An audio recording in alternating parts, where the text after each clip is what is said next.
Our big focus this hour continues to remain on the board exam cancellation. Yes, there will be no exams this year for CBSE or ICSE Class 12 students due to the ongoing COVID-19 pandemic across the country. Prime Minister Narendra Modi had said this last evening after chairing a meeting on this issue. The decision, he said, was taken in the interest of students and their safety.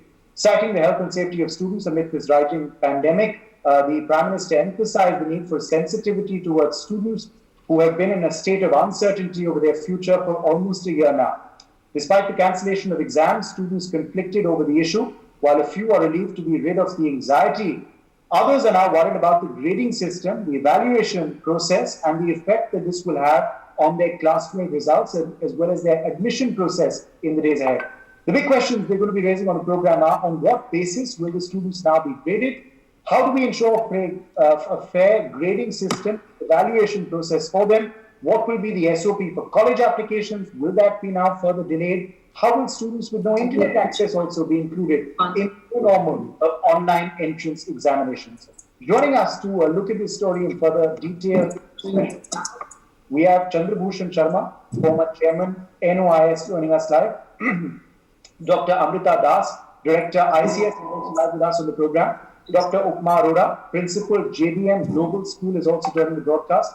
Himmat Singh Dhillon, Headmaster, the Lawrence School, Sanad, is also live with us. Archana S. Mankotia, Principal, Maharani Gayatri Devi Girls School, Jaipur, is live with us. Vibhuti Singh Rathore, a Class 12 student of St. Xavier's School, Nefta, Jaipur, is also joining us on the program. Welcome all of you and thank you for being with us. Let me begin with you first, Chandrabhushan Sharma. What do you make of this decision that has been taken? Do you welcome it as being in the interest of students? And how will this now affect college admissions and the evaluation process going ahead, sir? Thank you very much for inviting and holding this discussion, because there is so much smoke about it in the society. It has come suddenly and people are not very well aware of what's going to happen. Let me first say, let us not use the expression the exams have been cancelled. The option of appearing for exam has been kept open. So those students who want to appear for exams, I have been on various channels since morning, and we met many students who said, I'm so well prepared, I wanted to write my exam. So that option is open, and the CBSE will be organizing a full-fledged board exam for those who insist that they would like to appear. However, yes, those who do not want to appear would be certified on the basis of their pre-test, one, or maybe their performance in class 9, 10, 11, for which the CBSE will work on a formula and circulate.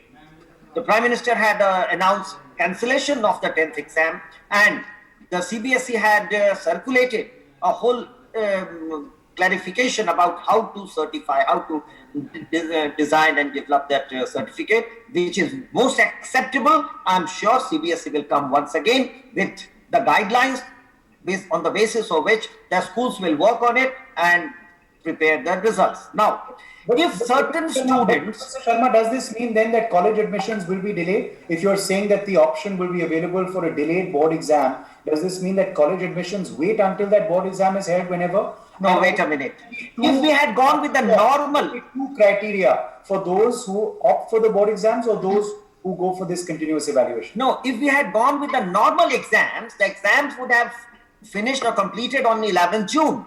And then, as per the Supreme Court decision, we had to declare the results by the end of July. Now, we have time full June, July to work on this. So that time we have with us. And after that, the admission in colleges.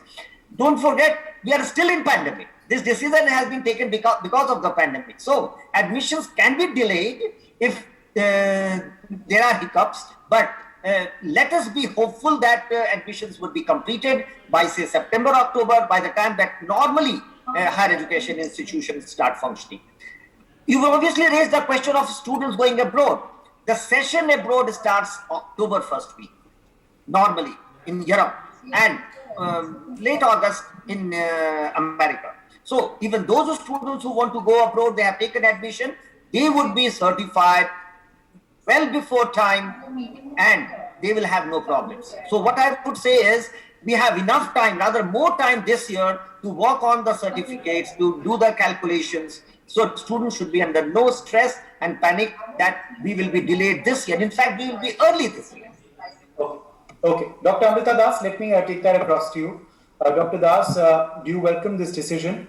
You were also speaking about a survey that you conducted, so you've been in touch with students from all across the country. Is this what they wanted? Is that the sentiment that you got? I absolutely welcome the decision because it is in consonance with what a majority of students wanted. So we did this survey with 6,000 students across 550 schools, and over 70% did not want to take the board exams in July, August because of the uncertain scenario. Their health would be affected, it would be at risk, and they welcomed an assessment which would be conducted both at the school and at the board level. So the data would go from the school to the board, which would then moderate it in a scientific way, looking at the historical data of the school, performance data, and it would be a scientific, just, and transparent system. A lot of students, over 94%, were stressed. Now, this decision does away with the uncertainty, which was causing stress and tension and impacting their mental health. So it's an excellent decision. What is more, students have the option to take the exam later. So they'll all get a certification which will be valid for entrance through entrance exams, getting into universities, to universities abroad. So they have a certificate which is valid, and it will be accepted by the different examining bodies and the institutions. What is more, now they have time to prepare for the entrance exam. Previously, they would be looking at exam preparation plus entrance exam preparations, which are different. So they now have time, and I think it's a wonderful decision for you students because you can focus on your various entrance exams, focus on the right course at the right campus, and just get to your dream campus now. It is possible. So don't worry. It is very much in alignment with your thinking, and it is something that is going to help you to smoothly move on to the next part of your journey. So look at it positively is what you're saying. You mentioned something very interesting. So I'll ask you a quick follow-up before I get in the other panelists. You spoke about online exams, ma'am, and the fact that students should now start concentrating on that already. Do you believe that, in our country where rural connectivity is still a challenge and hassle, that's also something we're going to have to look at? How to make it a smooth process for those? This is not going to be, that's a great question, Udit. It's not online exams for the board exams. The students will have the option to give the board exams later and go to centers and take it, say, at their school centers with all the security in place. But already, entrance exams are online exams, and students have been taking them as online exams. So they need to now prepare for the entrance exams, which are conducted as online exams, and students would then have to either take it from their homes or go to centers, and that too will be later. So the exam announcements are coming up now from 15th of June onwards, but the exams will be much later. July, August, September, that is the entrance exams. And that is fine because then their sessions will be only slightly delayed, not very much. Okay. So everybody is going to adjust. Yes. So I want students to know these are difficult times, unprecedented times, never faced before. So there's going to be a lot of adjustment at every level. It's going to be pro-student all the way. Okay. Archana Mankotia, let me get you in here. What is the sense that you're getting from your students at MGD Jaipur? Do you believe that this is a decision that has been taken with students' safety and their interests in mind? Do you welcome it? And also, ma'am, how will now the evaluation process happen? And the big question that's, I'm sure, weighing in students' mind, will it be a fair one for their efforts? Yes, thank you there. First of all, I agree with the other panelists that it has been a very, very good decision, a wise and sensible decision. and majority of my girls have welcomed it because there was a lot of anxiety attached during the exam, before, after, in fact, during the entire session. This entire session has been stress-ridden and anxiety-ridden, especially for the board exam students. So it has been, it is definitely a good decision because at the end of the day, lives matter. When we talk of the future of our children, the future will be there when the children are there. So jaan hai to jahan hai. So life of the children is utmost important. So that goes without saying that it was just the right decision to take to, as he said, not exactly cancel the exam, but an option has been provided. That is one. Now comes the slightly tricky part of now how to prepare the report card or how to actually assess the students, which should be very fair and just. This is slightly tricky because let's look at we are looking at the internal assessment. Now, when we look at the internal assessments, there are so many variables. Like all the schools must have conducted various assessments, maybe unit test, half yearlies, pre-boards, 1 or 2 or 3 pre-boards, and like that, which is not the same across the country. The pattern of the question paper would have been different, so there's nothing very standardized in these in this way of assessment. Some schools may have conducted online, some offline, some partially online, partially offline. That's also a mix. Looking at the students may not really have been very serious about taking these assessments because they knew that finally it's the board exam. So some may have skipped it, some may have not taken it so seriously, some may have taken few but not the other one. So it's all a variable mix. Practicals were held, but it were not like we still had few practicals left. So practicals also you can't base something on practicals because that was also not conducted completely. So we could even add some post scholastic parameters, but then since the session was entirely online, we didn't really have such activities also. So looking at all these, it's very difficult that we, once we collate this data, it would be a fair assessment of the students. So that would be the tricky part. Even if you look at the 11th class exam, most of the time, the children are not so focused or serious about 11th class exams as they are in class 12. Unfortunately, in our education system, everything hinges on that one exam at the end of your school years. So that now we are paying the price for it. And I think for years we've been deliberating and discussing about, making it in 2-3 different assessments, which perhaps now we really need to. Now this is a wake-up call that we need to maybe in future look at it. So internal assessment also, as I said, there's so many variables. It is very difficult how we are going to keep it very fair and objective.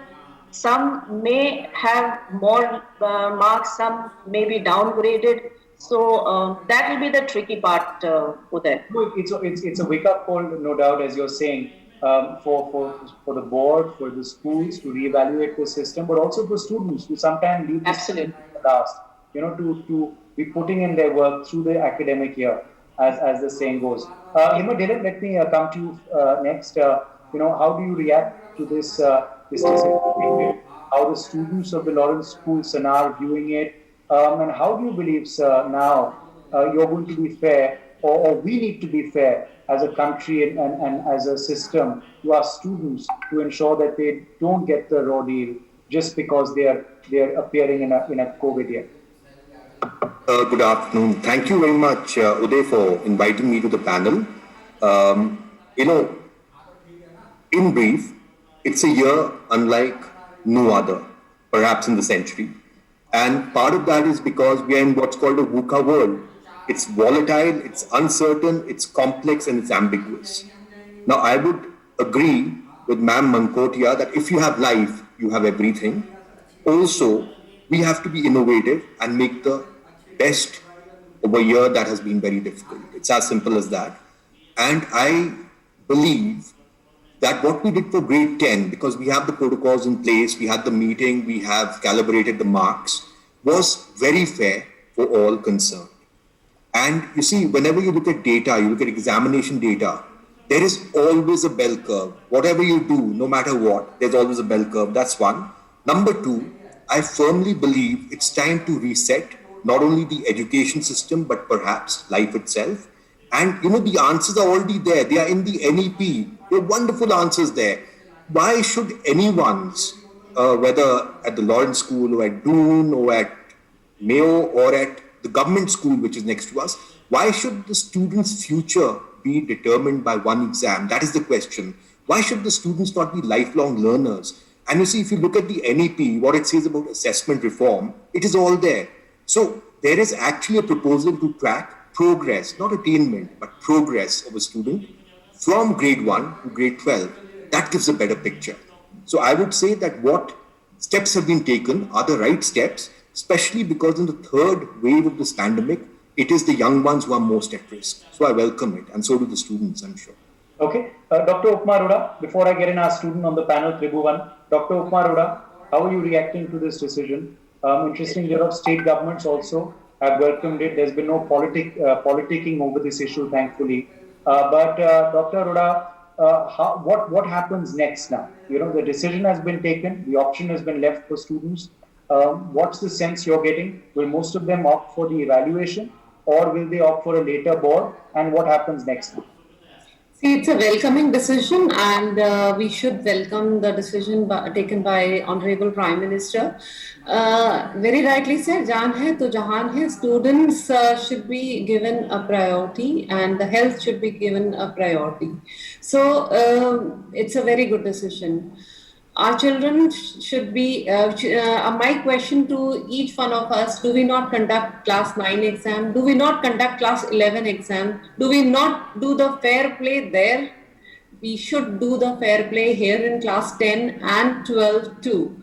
So this internal assessment, based on internal assessment and various exams that we have conducted, we should do a fair play. No doubt, tabulation of result is a very challenging thing, because the conditions laid by our examination in charge, Mr. Sayam Bhardwaj, he says the average is to be conducted, and in that tabulation of results, it's a very challenging work. We have to see in the interest of the children. Many students are getting affected. Very intelligent students are getting lesser marks, and some of them are getting extra too, based on the average that we take out. So the children are getting affected. So to have this, I would suggest that there should be a grading system wherein each child should have a framework. So in this grading system, the child can be given that mark and can be satisfied.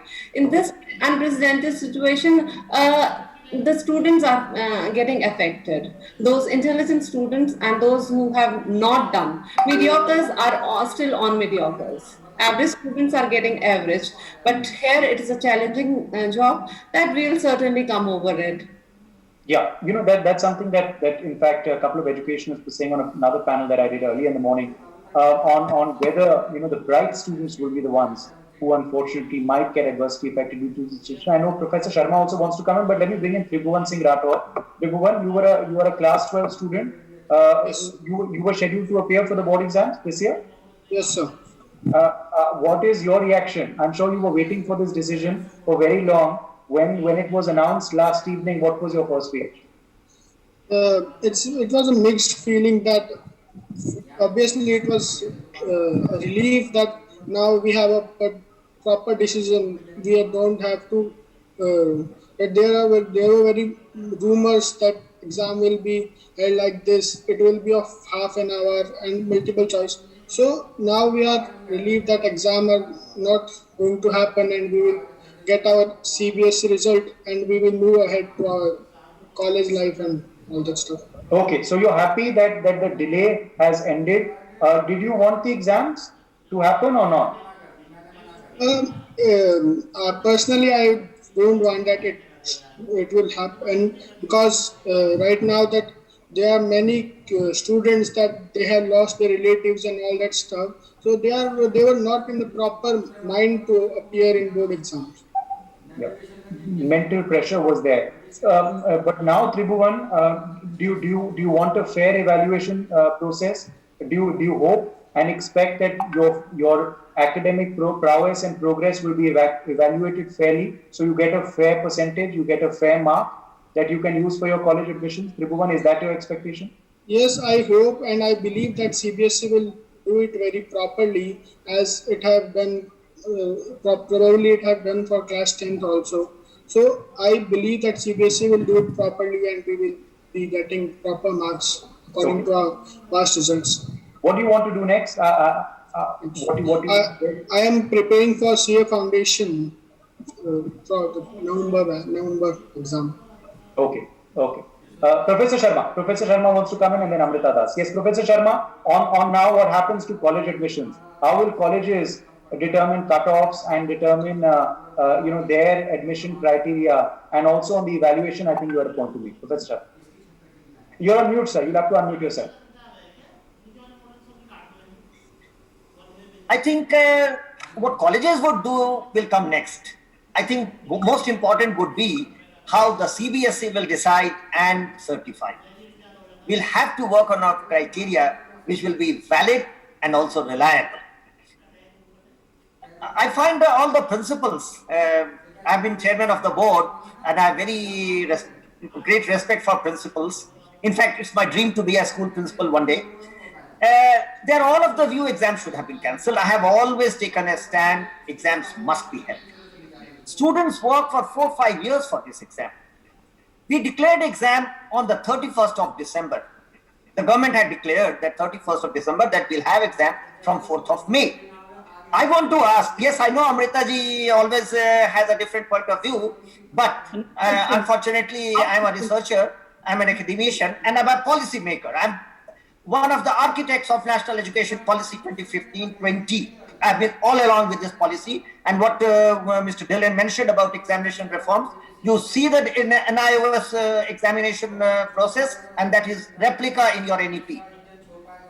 We must have conducted exams. Why? Why am I saying? Students were said you will be tested in May. 31st December, you had announced. What preparation did you do till 16th of April when the Prime Minister declared 10th exam will not be held? Just because my children don't look ill, you are not caring about them? Just because there are patients suffering from corona, you are more worried about them than my children? We have 33 crore children in the schools. 33 crore, and we are going to add about 4-5 crores. So that this will be the largest sector. We did not make adequate preparation. Don't forget, I'm part of the government. I'm part of policy making processes, and still I'm saying this. We should have worked harder, because see, students wanted to be assessed.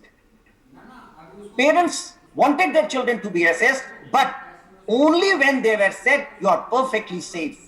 All the school teachers, all those principals said, give us SOPs, we'll work on. I have been talking to more than 1,000, it's on record, it's on YouTube now. I have talked to 1,000 school principals. If that's the sense we did not make preparation. You're making an interesting point that we did not prepare a safe environment for them. So it's not that exams, are being cancelled for any other reason. No, we should have started. Should have happened earlier. Okay, vaccination should have happened earlier for them, for that group, and they should have also been prioritized, is what you're clearly saying. But Professor Sharma, you said earlier that they've not been cancelled. The option is still there. So do you believe then that there are some children who will still take that delayed exam, or are overwhelmingly most of them now going to opt for this?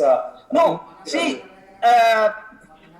I'm on slippery ground speaking before the principals, although I do research and I'm in touch with more principals, I believe, than any other academics in the country. And most principals said we want exams. Because how would we tell those students who are very bright that you somehow got 89% only because this is the formula? I know someone is a very good student in my school, but I cannot give more than 75%. Now that student will not get admission. One. Second, Uday, let me make one more point. can I make the statement? The students from the rural areas this year will come with 100% marks and they will fill your Delhi University. They have all the options open. They have done their internal assessment, and the basis of internal assessment, the students from Gumla, Japla, Saharsa, Purnia, they will come with 100% marks. What we have faced in Delhi University in last few years, the students came from Andhra Pradesh. They filled up all the colleges. Okay, point taken. Dr. Das is responding to.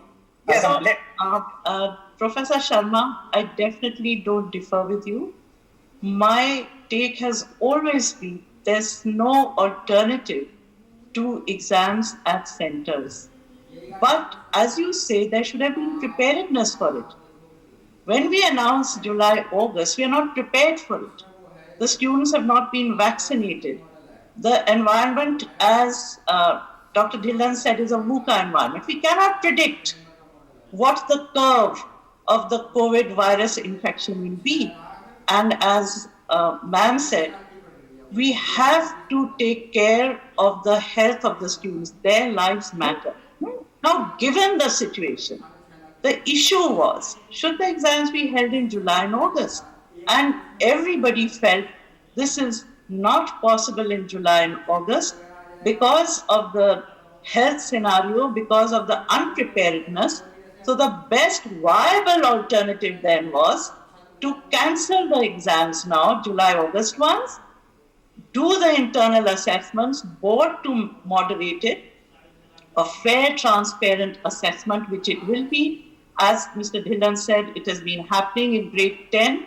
So a fair and transparent assessment, scientifically done, which will be accepted by the examination bodies and by the universities. Absolutely. Students who wish to take the exam later have the option. Yes, I want to but also for those that whatever they've prepared will stand them in good stead. Whatever preparation they've done, interviews will happen. They will showcase their knowledge. And they have... Ma'am, you will have to wait for the CBSE guidelines. Are you happy with the 10th guidelines that the CBSE has issued? No, we have suggested and the students have suggested that the moderation has to be done at the CBSE level. And the government has announced that they have to really come up with very fair guidelines, scientifically done. And I think a fair process is needed. A fair process is needed. And as I said, there needs to have been an option for those who are wanting to go abroad for college admissions, who are wanting to be, in India for college admissions, because timelines were not being met. So this option had to come, and that's why the government took the call. We've looked at, the decision, the rationale. Now it's time to look ahead as well. Hema Dhillon, let me come to you at this point. How do we ensure that now we are fair to students? We've decided, the government has taken the call, that their safety could have been compromised. These exams could have become super spreader events, not just for students, but for you, all of you teachers as well, for invigilators as well, which is why they're not going ahead. But how do we now ensure that fair evaluation is done for students for this academic year? What happens in subsequent years? There's a wake-up call that we've already looked at, and that's a point well taken. But for this academic year, how do we ensure that it's a fair model that's put in place, Mr. Dhillon? So, Mr. Singh, first of all, I'd like to reiterate that what has happened is for the best, because we start with keeping our students safe. And you see, the issue is that very often you have students who are asymptomatic who would be super spreaders, not only adults who are asymptomatic. So my point is, if there are symptoms, yes, we can do something about it. But if there's a student without symptoms, well, until an RT-PCR, we don't really know. Now, I'm speaking from experience because just on the 1st of June and this morning, some of our students who are with us have left the school after their RT-PCRs. So we have seen how difficult it is. Some of the students and some of the staff who looked the healthiest, they came up with a positive in their RT-PCR, which we know is not a positive word anymore. So like I said earlier, our world has changed, our lives have changed. Now, there is a protocol for grade 10. We are awaiting the protocol for grade 12. Having said that, I would say that a 3-hour examination in any subject is not the best way to gauge how proficient the student is in that subject, because it's possible that on that one day, a child is unwell. Though a child is brilliant, the child's result is mediocre. So I would say never judge a student by their final assessment. Instead, now the way forward should be, whatever the marks which are given to a student, let the university, let the college take an interview what are the skills a student has? They can be practical examinations, they can be an entrance examination even for humanities. How well can the child speak? How well can the child write? How does the mind work? We have a battery of assessments we can do. So my point is, don't only see the attainment, because that is, now that is as per a formula and as per protocol. See the attainment, also interview the child, also see what else has the child done, not just in grade 12, which we all know was a year which was very difficult, but start from at least grade 8. Has a child contributed to the community? Has a child, made a work of art? Has a child written an article even for, the school newsletter? And how the child is a human being? And it's possible to assess this. And my point, again, I'd like to reiterate this. This is actually a wake-up call. We have to move away from rote learning. We have to be lifelong learners. And we have to start with skill, not just regurgitate a whole lot of content onto paper and get that 100%. No, that's not the way. And I think it is a good time in education because this will bring in the NEP even sooner. Okay, Archana Mankotia, looking at the class 10 evaluation protocol, do you believe a similar evaluation protocol will also be announced for class 12, or do you believe certain changes need to be made for the outgoing batch? And also, do you believe now it's imperative for colleges? International admissions, of course, will have their own criteria. Some of their offers have already gone out. But is it now imperative that our Indian colleges also relook at how to be a bit more fair to this particular batch of 2021? Yes, Uday, I think now, given this situation, we have to look at two things. One is what the schools can do, and the other is the colleges have to step up and what can they do. So it could be partly school and partly college, both together looking at the admissions. So for the school, class 10 result was slightly different because it's just, that's just a gateway to the next class and probably just choosing your stream. But class 12th board exam is a different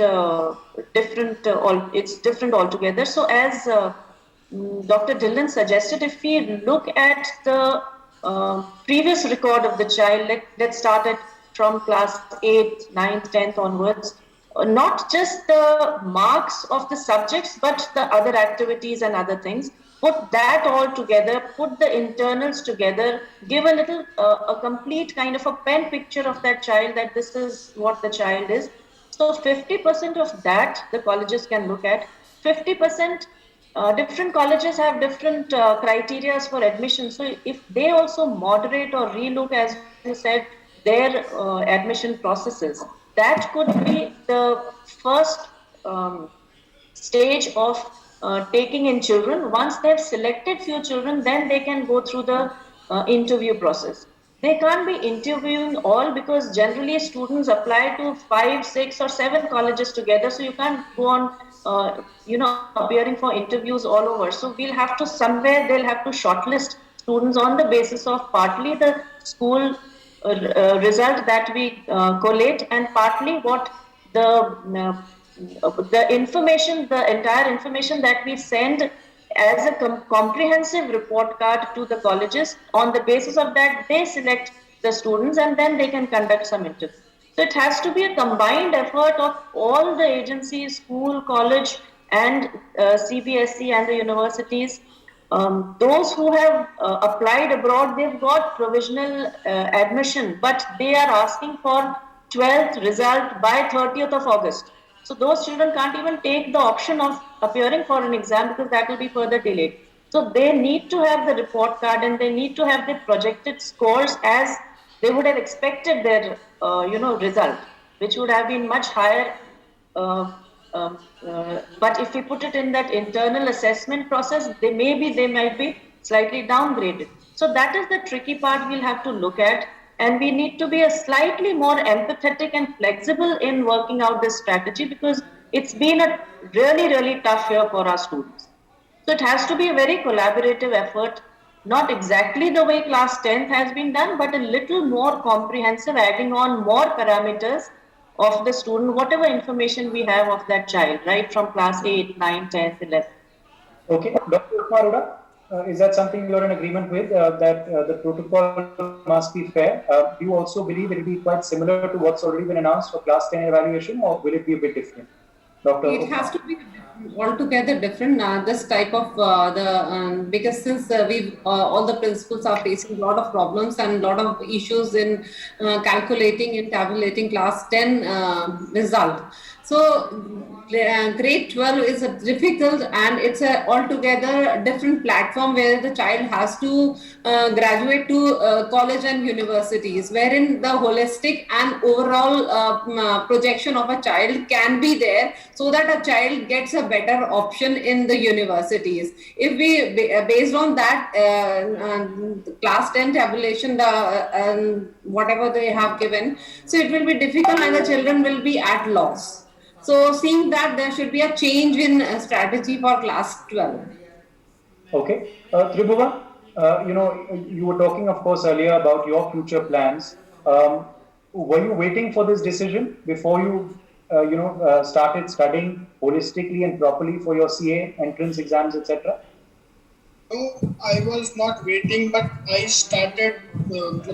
I was obviously studying for class 12, but slightly I started studying for CA, because it was not that key. Sure that when the decision will came for CBSE, that it will be cancelled or not. Yeah. And I was. You must be talking to your friends as well, your batchmates, your friends. Are they happy with this decision? Are some of them sad? Are some of them scared? At what will happen next? At whether they'll get a fair percentage or not? What have you all been talking about since yesterday? Most of them were happy, but some of them were tense that they were expecting more than 95% because so that they can get admission in government colleges and big colleges. But now they're not as happy as because they were saying that if the internal assessment will happen, that the marks will be given on the past results, but they were not as serious as that time.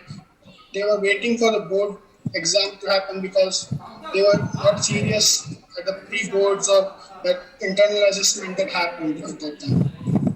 Amrita Das, do you believe that colleges will need to adopt a fair evaluation process for this particular batch, looking at all the fears and and the trials and tribulations that you're hearing from one student, and he's of course reflective of the larger student population. You've already been interacting with them, as you've been saying. Also, what about the students who are proficient in extracurricular activities and sports, but they haven't had time or haven't been able to participate in nationals or other competitions in this last year? What happens to them as well? These are very real issues, but again, these times are also times which we have never ever experienced before. We've been through a crisis situation, are in a crisis situation, so all institutions of higher learning have already put into place a very, very fair and empathetic approach. Many private universities have started the admission process as well, wherein they're looking at predicted grades. They have some online assessment, but they're also going by interviews and group discussions. So you can have larger numbers of students in group discussions, and students are enjoying those. Now, what they're asking in these, as Mr. Dhillon rightly said, is what the students have done beyond academics. Have they written? Have they been part of a project? Have they reached out to society? What else have they done to showcase their talent, their knowledge, empathy, societal concerns? That is getting a lot of importance in these group discussions and interviews. So all institutions of higher learning in India and abroad are fully aware of the crisis situation we are in, and they have faith that the board results would be done in a fair way, transparent way. They will accept it. Next year it will be different, but in the present scenario, they will have to accept something which has been thought through, which has a gravitas of the boards, and they are already open to it. The networking has to be more efficient in terms of declaration of the board results Yes. and the entrance exams vis-a-vis the opening sessions, the dates when these universities will open. That coordination has to happen so that students don't miss out on opportunities. So much more networking will have to be done between the boards and at the school level with the university level so that students don't lose out and they derive whatever benefit they can from the time they have gained to prepare for the future. It's important to be future ready now. And my advice to students is that beyond just preparing for entrance exam, prepare for the subjects you're going for. Start that preparation. Get to know more about the field. You've got the time. And that will help you to make more informed choices. Mr. Sharma, what about the rural segments of our population, the areas where e-learning isn't that active, internet connection is not that active? Will online entrance examinations get affected? Because will that be a challenge for them if this trend continues, or will physical centers have to be arranged for those entrance exams? And here I'm talking about medical, NEET, IIT entrance and many other entrance exams which will also happen in due course. Also, Professor Sharma, you were talking about earlier how this planning should have happened much earlier, and perhaps question marks will be raised of why the teachers, students did not become part of the frontline workers as well. Uday, very relevant. I think second part I'll take first.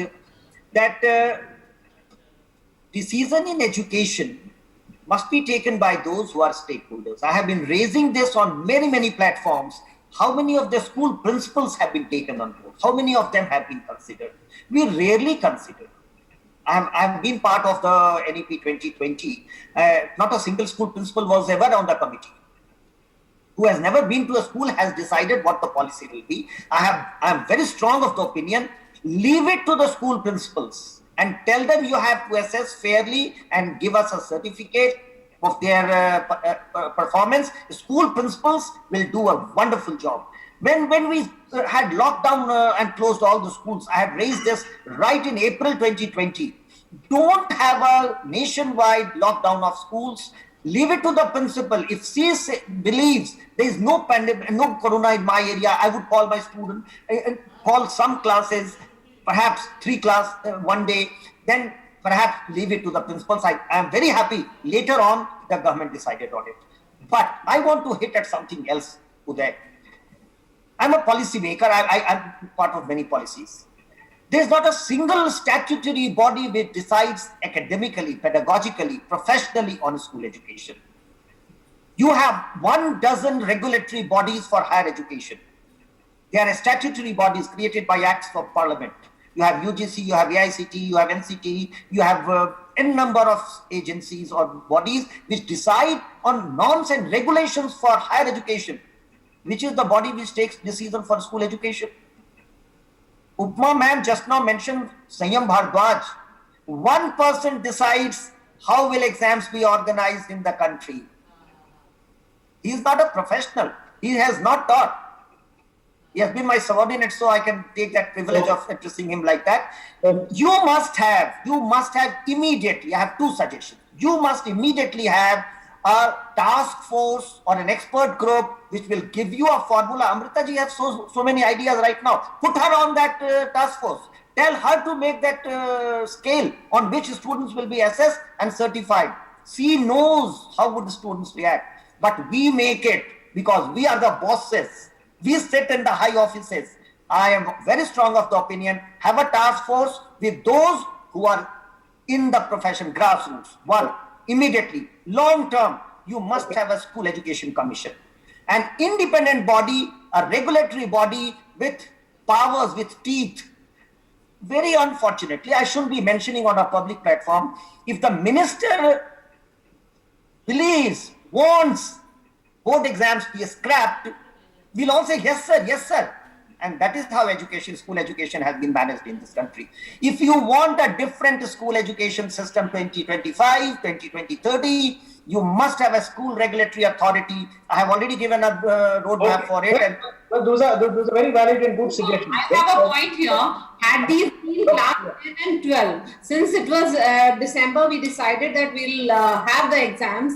Had these exams been conducted in school, we would have easily solved this problem.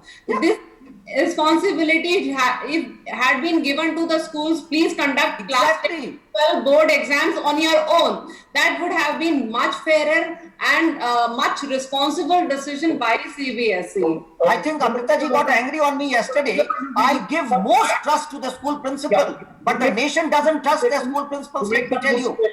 They should also, of course, be. I must say though that the NEP has come about. It's a big education reform. It has been welcomed by multiple educationalists, so it's definitely a step in the right direction. Education reforms hadn't happened in a while, so it's a positive step. And as you were saying, much more though still needs to be done. But let me get in the other once again. But Dylan, I was talking about entrance exams, for colleges and specific fields like medicine, engineering, etc. What's going to happen to those exams, Mr. Dylan? Do you believe those, proper thought and clarity of mind now must be applied to that as well?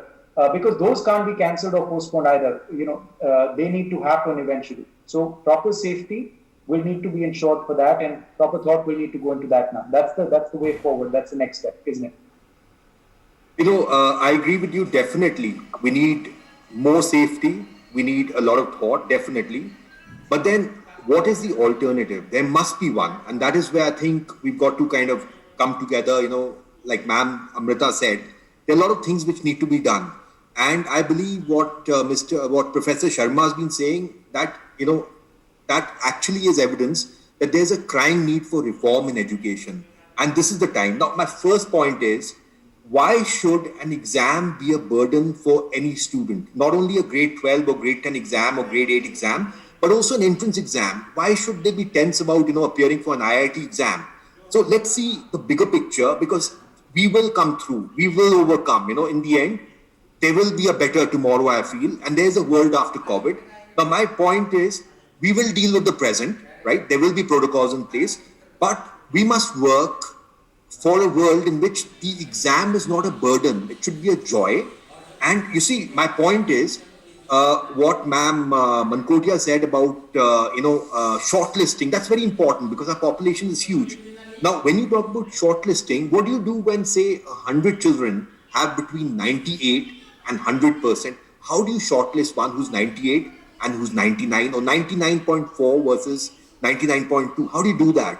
So my point is, we have to change education from teaching to learning. The point is, if learning is a joy, which it must be, and it is there in the new NEP, a child will enjoy that. A child will do well.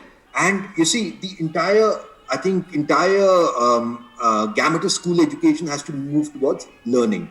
For this, there has to be a paradigm shift with all our teachers. We have to start with formative assessment. We have to start with assessment, which encourages learning. So it's not really only assessment of learning, but assessment for learning and assessment as learning.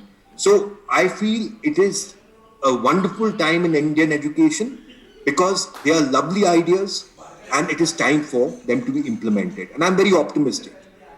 Okay, Archana Mankotia, do you also believe that there needs to be counseling, sensitization of this particular batch? A lot is going through their minds. Like can I leave? I have to be somewhere. Sessions must, yes, Professor Sharma, thank you very much. Thank you very much. Thank you. I'll have to leave. Archana Mankotia, do you believe that counseling sessions, sensitization sessions must be held for this particular outgoing batch? Are you regularly and other teachers regularly in touch with the students who are in this graduating class, considering the tough time I'm sure mentally also they must be going through because of this lack of clarity on the way ahead before yesterday's decision? Yes, so as I said earlier also, the entire session has been online, and before a session begins by February itself, we have the entire calendar laid out of the school of various activities and the events and the programs that are going to take place.